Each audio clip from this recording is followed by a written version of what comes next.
Sobat Yayasan Perki, salam jantung sehat, salam jantung kuat. Saya Dr. Indah, hari ini sudah bersama Dr. Stefani. Beliau nama lengkapnya Dr. Stefani Salim SPJP. Beliau adalah seorang spesialis jantung dan pembuluh darah. Sehari-harinya berpraktik di Brave Heart Center Brawijaya Saharjo. Nah, kita sapa dulu yuk. Halo Dr. Stefani. Halo Dr. Indah. Ya dok. Jadi teman-teman, kita hari ini mau bahas nih isu yang paling hangat nih kita sering dengar tentang kematian mendadak. Jadi ini dok, kita penasaran nih, kan akhir-akhir ini sering nih kita dengar tentang ada atlet yang meninggal tiba-tiba, atau di grup WA keluarga ada yang meninggal mendadak gitu ya dok. Nah, kita penasaran nih dok, sebenarnya penyebab paling sering dari kematian mendadak itu apa sih dok? Boleh dijelaskan dok? Oke Dr. Indah. Jadi penyebab 5 teratas dari kematian jantung mendadak pertama adalah gangguan irama jantung. Ya, jadi jantungnya tiba-tiba tidak berirama seperti normal, jadi dia hanya bergetar-getar saja sehingga tidak bisa satu kali pompa mengalirkan aliran darah. Sebagai efek dari gangguan irama tersebut, otak kita tidak mendapat aliran darah yang cukup dan akhirnya mengalami kerusakan total dan akhirnya kematian. Nah, jadi yang pertama adalah gangguan irama jantung. Gangguan irama jantung ini sendiri bisa terkait dengan struktur yang bermasalah, gangguan struktur jantung, misalnya ada penebalan atau ada kelainan katup ataupun ada kebocoran, bisa juga tidak terjadi dengan adanya gangguan struktur. Jadi hanya iramanya yang korslet gitu. Ya, mungkin itu yang dapat menyebabkan kematian mendadak tanpa ada gejala sebelumnya, gitu Dr. Indah. Lalu yang kedua adalah serangan jantung koroner, yang biasanya itu terjadi pada usia di atas 35 tahun. Walaupun belum tentu usia muda tidak bisa kena nih Dokter Indah kalau faktor risiko pasiennya jelas gitu. Lalu yang ketiga adalah kelainan yang bukan dari jantung primer, misalnya dari otak. Jadi jangan dilupakan bahwa adanya perdarahan otak yang luas ataupun sumbatan di otak yang besar sehingga menyebabkan kerusakan otak itu juga dapat menyebabkan kematian mendadak. Ya misalnya stroke gitu atau pecah aneurisma seperti kasus dulu ada public figure yang masih muda juga meninggal tiba-tiba. Nah, lalu selanjutnya adalah gangguan di mana bekuan darah dalam badan itu, dalam tubuh bisa nyangkut di paru-paru atau yang kita kenal emboli paru. Itu dapat menyebabkan kematian karena kekurangan oksigen, paru-paru tidak bisa bernafas. Dan yang terakhir top 5-nya adalah diseksi aorta. Diseksi aorta itu jadi adalah robek di pembuluh darah utama jantung dan kadang-kadang robekannya itu bisa menutup muara dari arteri koroner, pembuluh darah utama jantung sehingga tidak dapat aliran darah gitu. Nah, cuma mungkin 2 yang terakhir itu agak jarang untuk didiagnosis. Kadang-kadang pasiennya tidak sampai ke rumah sakit sudah meninggal di tempat itu dok. Baik, paham dok. Menarik banget ya dok. Ya. Berarti tidak semua kematian mendadak disebabkan oleh jantung, betul ya dok? Walaupun ujung-ujungnya ternyata jantungnya berhenti juga gitu. Baik, paham dok. Nah, kalau kita lihat kan settingannya banyak ya dok. Ada yang usia muda, atlet sangat aktif berolahraga. Ada juga yang usia sudah 61 tahun. Nah, perbedaannya apa sih dok? Masing-masing kelompok usia tersebut ada nggak faktor resiko masing-masing dan hal unik apa yang terjadi di masing-masing usia tersebut? Oke, mungkin kita bahas dari yang muda dulu ya. Jadi misalnya teman-teman Sobat Yayasan Perki ini usianya masih muda di bawah 35 tahun. Punya risiko nggak nih kena serangan jantung ataupun henti jantung? Nah, jawabannya mungkin saja punya. Dan biasanya kalau di bawah 35 tahun kan tadi bukan karena koroner ya. Sehingga untuk mengetahuinya yang paling mudah kita runut adalah ada riwayat keluarga. Jadi misalnya kita sudah punya riwayat keluarga dengan henti jantung mendadak atau meninggal tanpa sebab yang jelas. Nah, itu sudah harus memeriksakan diri untuk mencari tahu apakah di dalam diri kita memang sudah ada kelainan. Nah, yang paling sering diturunkan misalnya adalah kelainan di otot jantungnya, di mana kelistrikan otot jantungnya itu tidak normal. Nah, itu kita bisa tahu dari pemeriksaan rekam listrik jantung Dr. Indah atau EKG. Nah, yang kedua ada gangguan struktur jantung tadi yang saya sebut. Misalnya pada atlet yang suka berolahraga, itu paling sering penyebab kematiannya adalah karena penebalan otot jantung atau kardiomiopati hipertrofik.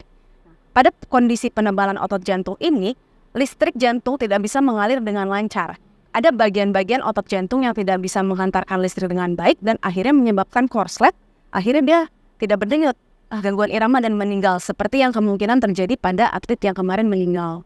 Gitu. Walaupun untuk tahu pastinya tentunya harus diotopsi ya Dokter Indah. Benar-benar toh. Nah, itu pada yang muda. Jadi gangguan struktur dan juga gangguan irama. Nah, kalau yang di atas usia 35 tahun, kemungkinan besar penyebabnya adalah penyakit jantung koroner. Jadi yang harus diperhatikan atau diwaspadai adalah faktor risikonya. Nah, faktor risiko yang paling sering adalah merokok. 60% loh Dokter Indah ternyata itu perokok. Oh, Lalu yang selanjutnya adalah darah tinggi. Jadi kalau darah tinggi yang tidak diobati dengan baik, itu lama-lama akan menyebabkan jantungnya sendiri, pembuluh darahnya tidak baik. Akhirnya terjadi penumpukan plak lemak lebih cepat dan akhirnya terjadi sumbatan. Lalu faktor risiko yang ketiga yang cukup tinggi adalah riwayat serangan jantung prematur di keluarga. Ya, jadi kapan kita sebut prematur? Itu pada saat laki-laki ada serangan jantung di bawah 45 tahun.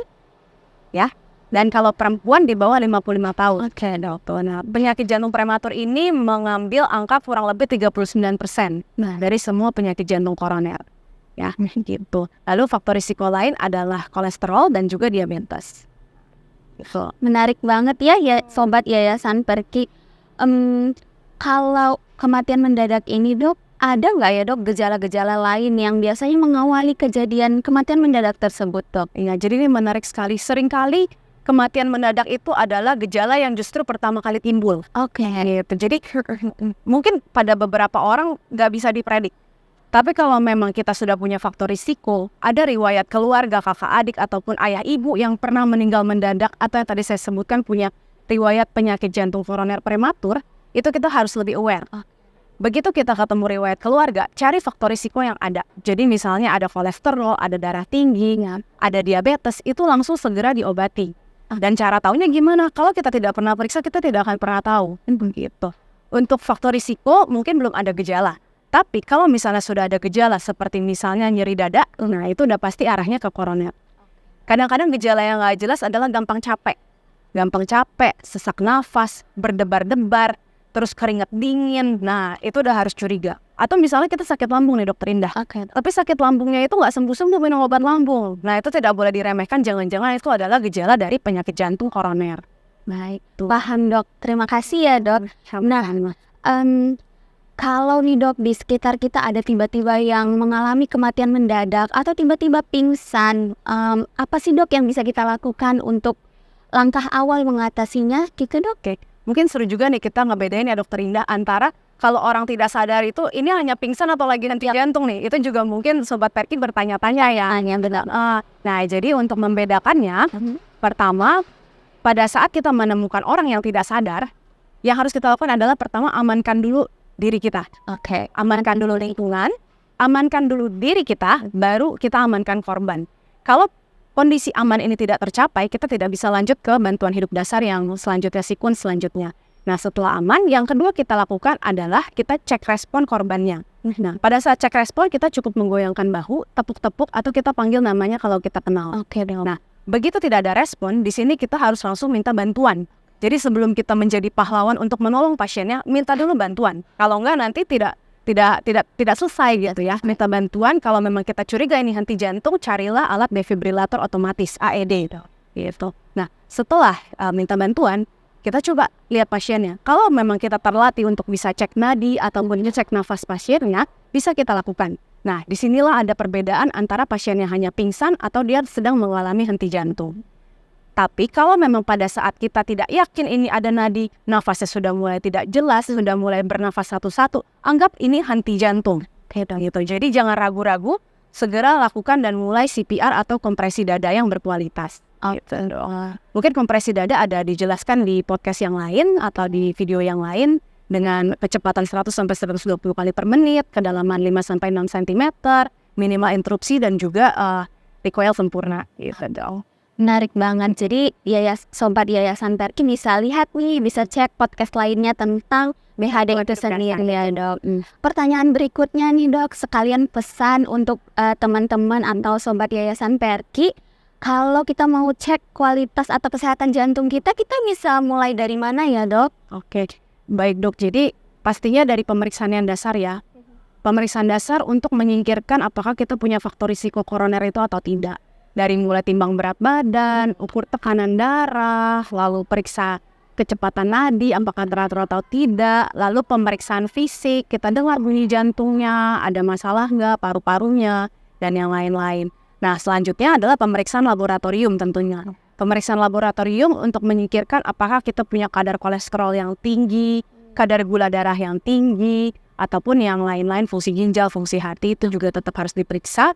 Dan selanjutnya yang spesifik untuk jantung dok, periksa rekam listrik jantung atau EKG. Oke dok. Nah di situ kita bisa mendeteksi adanya bibit-bibit gangguan irama atau yang berpotensi mempunyai gangguan irama. Lalu selanjutnya kalau memang kita punya faktor risiko tinggi, kita melakukan ronsen jantung. Di situ bisa terlihat apakah ada pembengkakan jantungnya, gitu, atau ada kelainan-kelainan yang lain.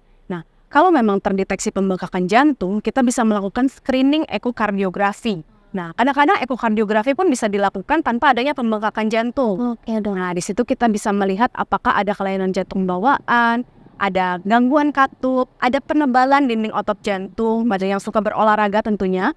Dan selanjutnya adalah yang lebih advance peritoneal stress test. Jadi kita rekam jantung sambil aktivitas. Dan yang terakhir adalah CT scan koroner jantung. Jadi kita melihat apakah di pembuluh darah kita sudah mulai ada timbunan plak yang menjadi bibit serangan jantung atau belum ada gitu.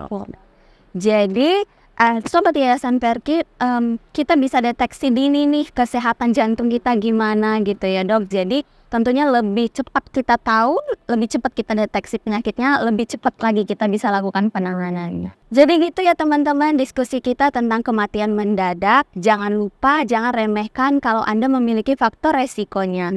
Segera periksakan jantung Anda sebelum terjadi penyakit. Salam jantung sehat, salam jantung kuat.